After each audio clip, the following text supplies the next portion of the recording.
Järgmisena kutsume teise koha võistkonda Kose. Meil on pausi.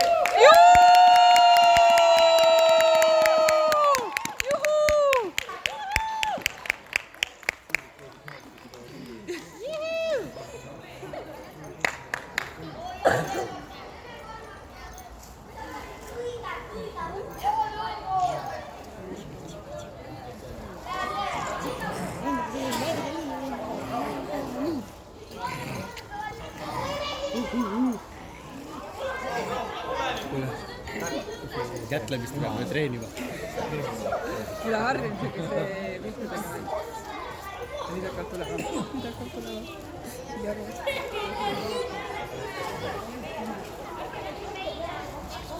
Minge tagasi.